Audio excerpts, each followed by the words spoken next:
محترم سامعین، آپ اس بات سے بخوبی واقف ہے کہ امریکہ کے شہر لاس اینجلس میں گزشتہ ایک ہفتے سے آگ لگی ہوئی ہے، بلکہ اس سے بھی زائد عرصہ ہو چکا ہے۔ جنگل سے اٹھنے والی اس آگ نے دیکھتے ہی دیکھتے پورے شہر کو جلا دیا۔ امریکی میڈیا کے مطابق 12,000 سے زائد فائر فائٹرز اور 11,500 فائر انجن،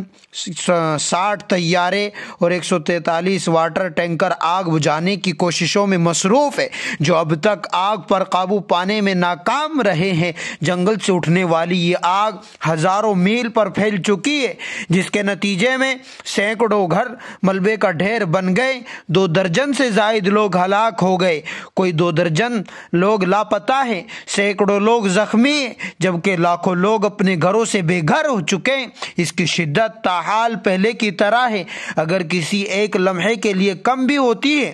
تو پھر کسی نہ کسی جگہ سے آگ دوبارہ بھڑک اٹھتی ہے۔ یہی وجہ ہے کہ امریکی میڈیا کے مطابق کیلیفورنیا فائر ڈپارٹمنٹ کے نائب سربراہ نے کہا ہے کہ ہمیں قدرت کے رحم کی ضرورت ہے،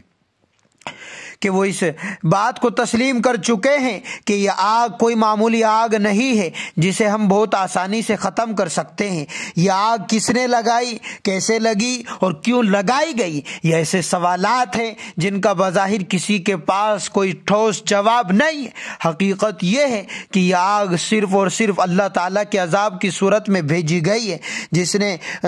جسے اس نے اپنے نافرمان بندوں پر بھیجا ہے۔ اللہ تعالیٰ کی سنت ہے کہ وہ ظالم کو مہلت دیتا رہتا ہے، اور جب ظالم ظلم میں حد سے بڑھ جاتا ہے تو پھر اللہ تعالیٰ ظالم کو پکڑ لیتا ہے۔ سیدنا ابو موسیٰ رضی اللہ عنہ سے روایت ہے کہ رسول اللہ صلی اللہ علیہ وسلم نے فرمایا، ان اللہ لا یملی للظالم حتی اذا اخذہ لم یفلتہ، قال ثم قرأ وکذلک اخذ ربک اذا اخذ القری وہی ظالمہ ان اخذہ علیم شدید۔ اللہ تعالیٰ ظالموں کو مہلت دیتا رہتا ہے، مگر جب ان کی گرفت فرماتا ہے پھر نہیں چھوڑتا ہے۔ اس کے بعد آپ صلی اللہ علیہ وسلم نے اس آیت کی تلاوت فرمائی، وَكَذَلِكَ أَخْذُ رَبِّكَ إِذَا أَخَذَ الْقُرَى وَهِيَ ظَالِمَةٌ إِنَّ أَخْذَهُ عَلِيمٌ شَدِيدٌ۔ اس طرح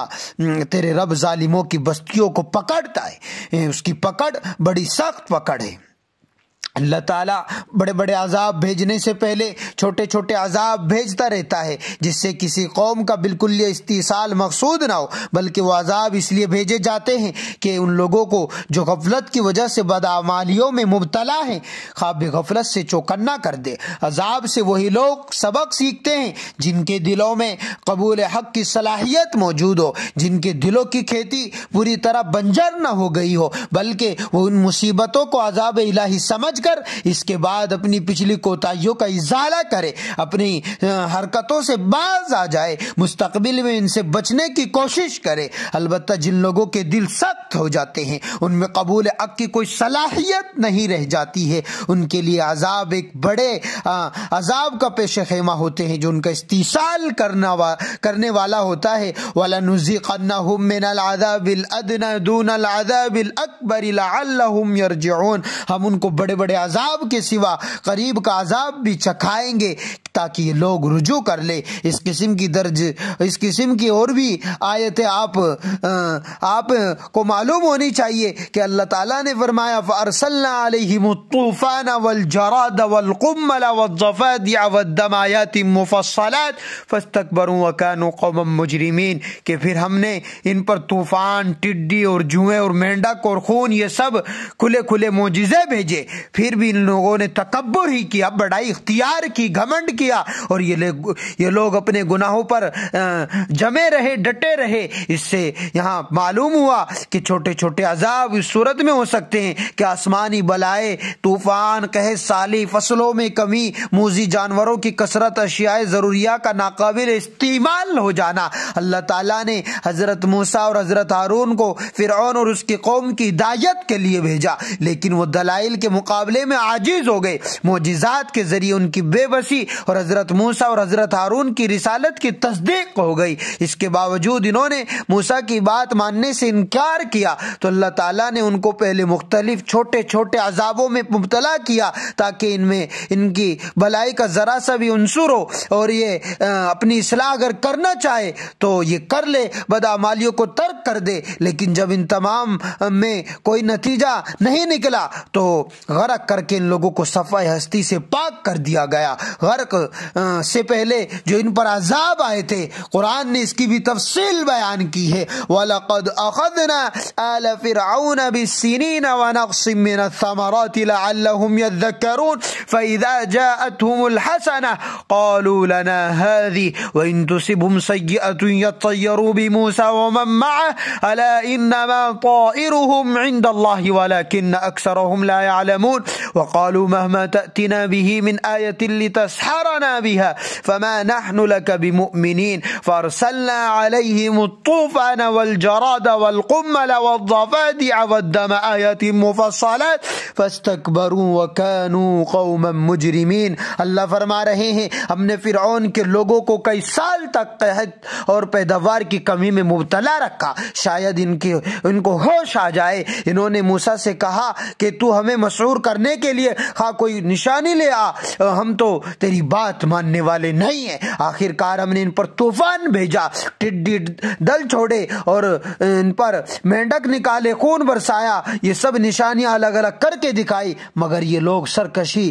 میں بڑھتے ہی چلے گئے اور بڑے مجرم لوگ تھے۔ بھائیو، ان سب باتوں سے یہ پتہ لگ جاتا ہے کہ یہ دنیا دار الاسباب ہے، یہاں ہر کام اس کے طبعی اسباب و عوامل کے تحت ہی انجام پاتا ہے۔ عذاب الہی کی ہر زمانے ہر قوم میں کوئی نہ کوئی متعین صورت ہی رہی ہے کہ اس کے علاوہ کسی اور صورت سے عذاب نہیں آ سکتا، اور نہ اس کے لیے طبعی اسباب و عوامل کی خلاف ورزی ہی ضروری ہے، بلکہ وہی اشیاء، وہی اسباب جن سے انسان اس دنیا میں شب و روز فیض پا رہا ہے، جن پر اس کی زندگی کا دار و مدار ہے۔ رب تعالیٰ کی وہ بے حد و حساب نعمتیں جو اس پر ہر لمحہ، ہر آن، ہر گھڑی ہو رہی ہے، اگر اس کے اعمال میں انحراف پیدا ہو جائے اور وہ ان اشیاء کو غلط مقصد کے لیے استعمال کرنے لگے تو اس کے لیے یہ عذاب الہی میں تبدیل ہو سکتی ہے۔ یہی سب چیزیں جن کو ہم روز شب و روز میں استعمال کرتے ہیں، وہی اشیاء جو چند لمحے بیشتر اس کے لیے حیات بخش تھی، اچانک اس کے لیے ہلاکت کا پروانہ ثابت ہوتی ہے اور نعمتیں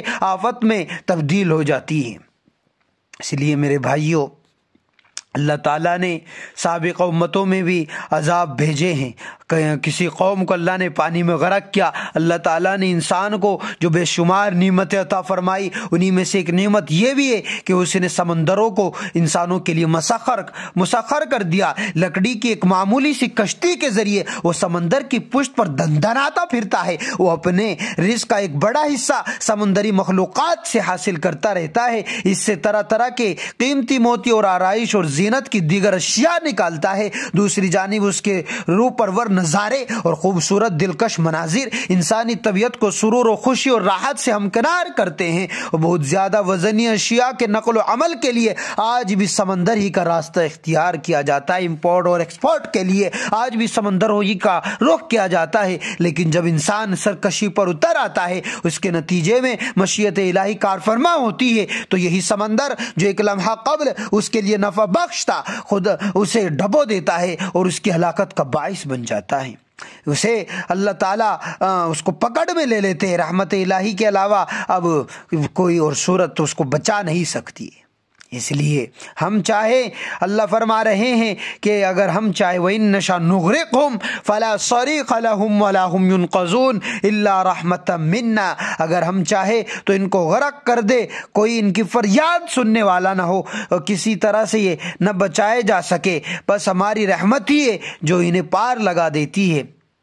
تو جب فرعون نے سرکشی اختیار کی، خدائی کا دعوے دار ہوا، موسیٰ اور ہارون علیہ السلام کی رسالت کو ماننے سے انکار کیا، بنی اسرائیل کو آزاد کرنے سے بھی انکار کیا، حضرت موسیٰ اور بنی اسرائیل کے تعاقب میں نکلا، اللہ تعالیٰ نے حضرت موسیٰ اور بنی اسرائیل کو بحر قلزم میں راستہ دے کر پار کرا دیا، اور اسی سمندر میں فرعون اور اس کے ساتھیوں کو، اس کے لشکر کو غرق کر دیا، ڈبو دیا۔ قرآن نے بنی اسرائیل کو اللہ تعالیٰ کی عظیم نعمت یاد دلاتے ہوئے فرمایا وَإِذْ فَرَقْنَا بِكُمُ الْبَحْرَ فَأَنْجَيْنَاكُمْ وَأَغْرَقْنَا آلَ فِرْعَوْنَ وَأَنْتُمْ تَنْظُرُونَ کہ وہ وقت بھی یاد کرو جب ہم نے سمندر پھاڑ کر تمہارے لیے راستہ بنایا، پھر اس میں سے تمہیں بخیریت گزروا دیا، تمہیں پار کروا دیا، پھر وہی تمہاری آنکھوں کے سامنے فرعونیوں کو غرقاب کیا، تمہیں ڈبو دیا،